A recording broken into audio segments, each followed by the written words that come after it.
লাশ উদ্ধারের বর্ণনা দিলেন ফায়ার সার্ভিসের আরিফুল। ফায়ার সার্ভিসের স্টেশন অফিসার আরিফুল হক একাই 6টি লাশ উদ্ধার করেছেন।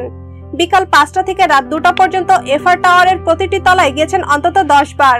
বৃহস্পতিবার রাত 3টায় প্রথম আলোকে বলেন, একটু আগেও তিনি এই ভবন ঘুরে এসেছেন। এফআর টাওয়ারে 3টি লিফট আছে, এর মধ্যে 2টি লিফট খোলা আছে, অন্য লিফটটি বন্ধ রয়েছে। আরিফুল হক প্রথমে একজন পুরুষের লাশ উদ্ধার করেন। বাথরুম থেকে ওই পুরুষের লাশ তিনি উদ্ধার করেন। লাশটি উপর হয়ে পড়েছিল বলে তিনি জানান। স্টেশন অফিসার আরিফুল এরপর 2জন নারীর লাশ উদ্ধার করেন। ভবনের সিঁড়ি থেকে তাদের লাশ উদ্ধার করেন তিনি।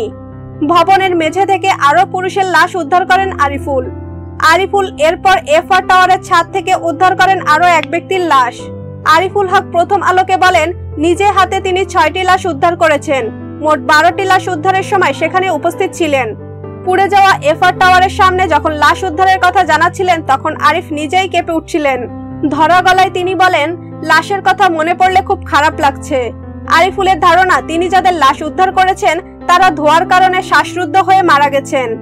রাত 3:45 দেখা যায় এফআর টাওয়ারের সামনের সড়কে পড়ে থাকা গ্লাসের টুকরা পরিষ্কার করছেন পরিচ্ছন্ন কর্মীরা।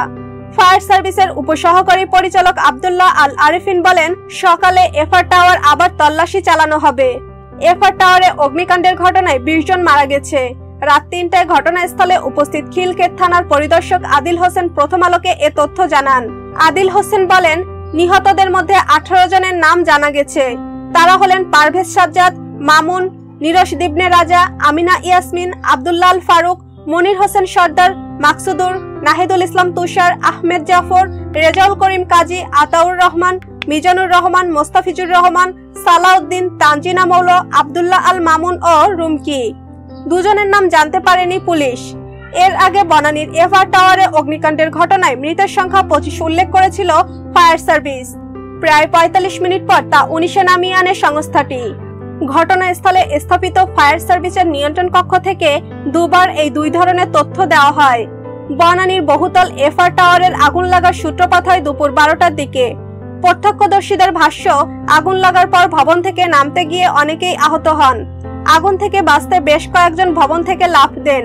এতে নিহত হয়েছেন শ্রীলঙ্কার এক নাগরিক। অনেকে ভবনের পাশে ঝুলে থাকা তার ধরে নামতে গিয়ে নিচে পড়ে আহত হন। সরকারি উদ্ধারকর্মীরা অনেককেই উদ্ধার করতে সক্ষম হন।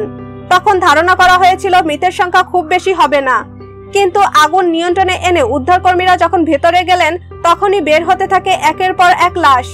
বৃহস্পতিবার রাত 11:05 দিকে ঘটনাস্থলে স্থাপিত ফায়ার সার্ভিসের নিয়ন্ত্রণ কক্ষ থেকে জানানো হয় মৃতের সংখ্যা 25। সংবাদকর্মীরা তৎক্ষণাৎ সেই সংবাদ প্রকাশ করেন, কিন্তু 11:50 দিকে ফায়ার সার্ভিসের স্টেশন অফিসার খুরশিদ আলম মৃতের সংখ্যা কমিয়ে দেন। তখন জানানো হয় মৃতের সংখ্যা 19। খুরশিদ আলম বলেন, একই লাশ 2 বার করে গণনা হওয়ার কারণে এমন বিভ্রান্তি হয়েছে। সংখ্যাটা আসলে 19 হবে, 25 নয়।